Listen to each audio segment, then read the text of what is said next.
Yo, what's up guys, and welcome back to Beamer's Game Lab. Today, we're going to go over how to effectively use Doctor Strange in Marvel Rivals. I will be posting a video for every character in the game, so feel free to check those videos out as they come for a quick guide to every character in Marvel Rivals. Along with the details of each character and their role in the game, I'm also going to provide a little bit of lore provided by marvelrivals.fandom.com and my own personal ranking at the end, so make sure you stick around to see that. If you do want to skip ahead, feel free to use the timestamps down below, but more importantly, if you want to get better at Marvel Rivals or you enjoy the content, make sure to leave a like and subscribe, and don't forget to hit the bell notification to find out when I post my next video. If you have any questions or tips for me, I read every comment, so make sure to leave them down below. And we're going to start this off by jumping straight into a little bit of lore. If you guys want to find the lore for yourself or any of the facts produced in this video, make sure to check them out at marvelrivals.fandom.com. Respected surgeon Stephen Strange was forced to seek a different path when his hands were injured in a terrible accident. Devoting himself to the mystic arts, Strange became this dimension's first line of defense against supernatural threats, the Sorcerer Supreme. Sensing a massive temporal disturbance, Doctor Strange performed an arcane ritual to protect his reality. The spell failed, and Strange and his Sanctum Sanctorum became trapped within the mirrored dimension. Lost in the time stream, Strange used his mystic mastery to free himself for short spans of time in order to join the fight. And with that out of the way, guys, we're going to jump straight into Doctor Strange's moves and abilities. Make sure you guys do stick around to the end to find out my own personal rating on Doctor Strange. Doctor Strange's primary ability is called Daggers of Danak. This ability is a 5-round delayed hit projectile, so it shoots out 5 rounds that travel towards the enemy, and it's a bit of a delayed hit. So if they're running left or right, you need to maybe compensate a little bit and shoot in front of them.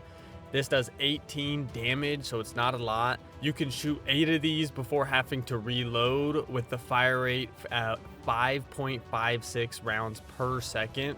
So obviously it's shooting 5 rounds per shot. There's no critical hit on this. The projectile speed is 60 meters per second.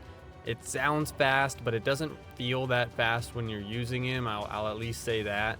The damage fall off begins at 10 meters, decreasing to 62% at 20 meters. So it's not much of a ranged application by any means. Doctor Strange's first ability is Cloak of Levitation. This levitates you up into the air. You can ascend or descend once it gets you up there. This is an instant cast type ability. It's got a duration of 6 seconds, a cooldown of 15 seconds, and a dash distance of 8 meters. So you can move around while you're in this Cloak of Levitation. Onto the second ability of Doctor Strange. This ability type is, the name is Maelstrom of Madness. This ability type is a single cast spell field that surrounds the caster. So it's just a spell field, 8 meters, a spherical radius around you. Each point of dark magic deals 1.3 damage. The cooldown is 8 seconds on that, so it's a pretty rapid ability. Onto the next ability is actually the Pentagram of Farala. I think that I butchered the name, but whatever, you guys can scream at me in the comments about that one.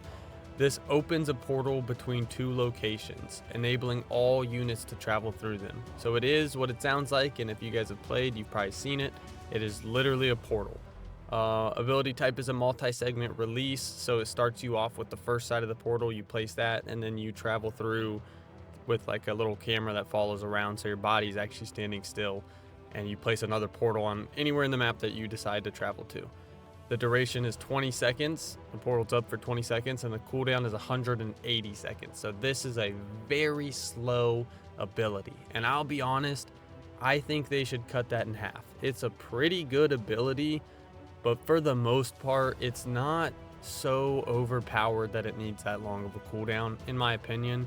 Hopefully you guys can agree with me, but let me know down in the comments whether you do or don't.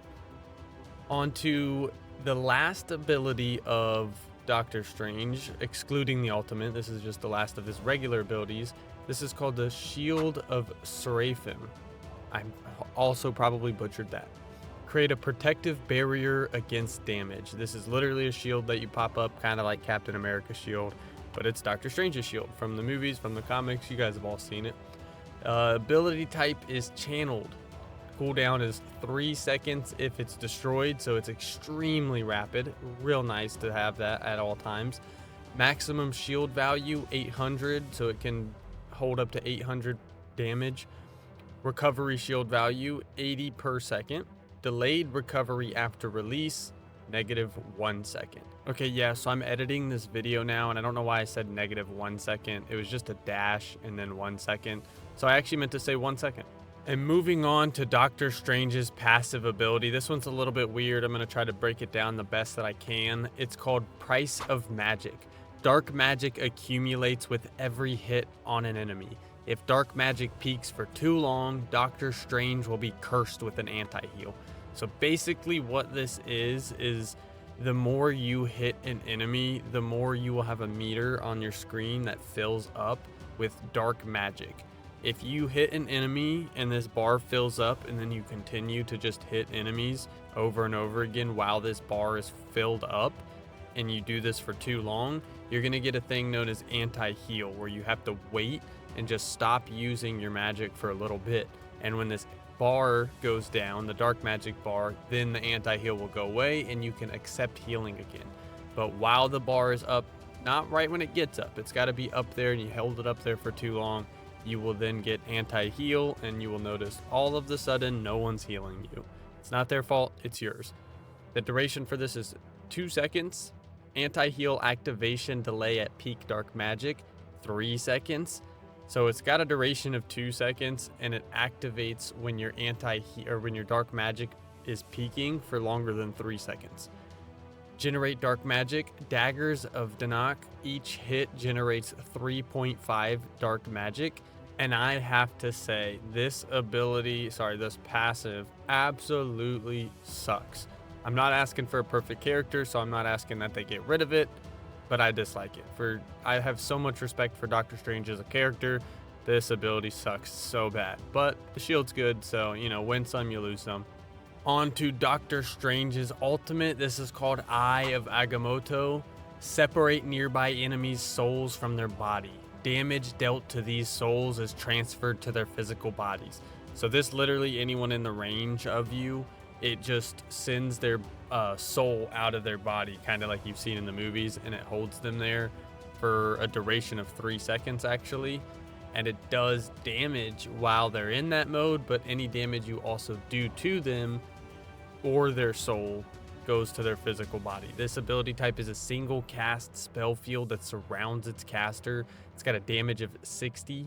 The duration is 3 seconds, so not very long, but it's for people within 10 meters of you. So the energy cost is 3,400, so it's definitely up there compared to some of the others.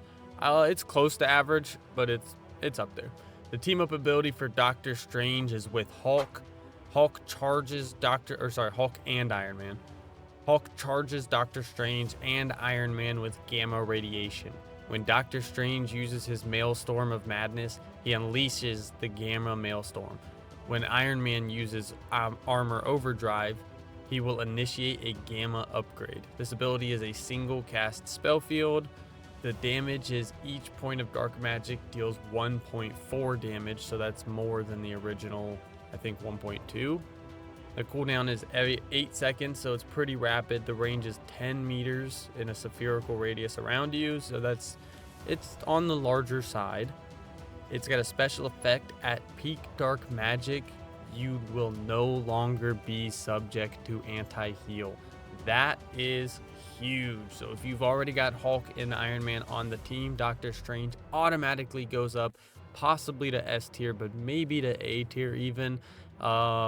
And speaking of that, this is actually the part of the video where you guys find out where I rank him. So let's jump straight into that. You guys made it. If you guys are enjoying the content, make sure to leave a like and consider subscribing for more Marvel Rivals and other gaming content. And with all that being said, guys, I am gonna give Doctor Strange a B rank. I wanted to give him an A rank so bad, but I really don't like the anti-heal. It's the only thing stopping me from giving Doctor Strange an A rank, but I'm not here to talk bad about him. I want to talk good about him because other than the anti-heal, he's a B rank. And with Iron Man and the Hulk, I will definitely give him A tier, almost even S tier, but without him, I give him B tier. I think that Doctor Strange is a pretty tanky character. With the shield, he becomes one of the most tanky characters. If you've got a good healer and you're watching the anti-heal, you can stay pretty tanky with him. The only problem is you can't really bully people with him if you're wanting to be healed as well. If the healer, if people are distracted and not really shooting at you, you can jump in and do damage like crazy, let your meter rise up, and then hopefully by the time people are shooting at you, you've had time to cool it down. I think the Eye of Agamotto ultimate is amazing. It's good for getting in and just clearing out the point. You either get people to scatter because they know it's coming. As soon as they see you do it, it does take a couple seconds for the ultimate to happen, so they might scatter off of point, pushing your team up onto the point, or if you're lucky, they all stay around, call your bluff, and then they get half of their health gone. Maybe they die. Your team comes in, rushes in, does a bunch of damage, and hopefully takes over the point. 9 times out of 10, that is what happens. So that's why I still think Doctor Strange, maybe to you guys, he will be an A tier. For me, he's definitely a B tier.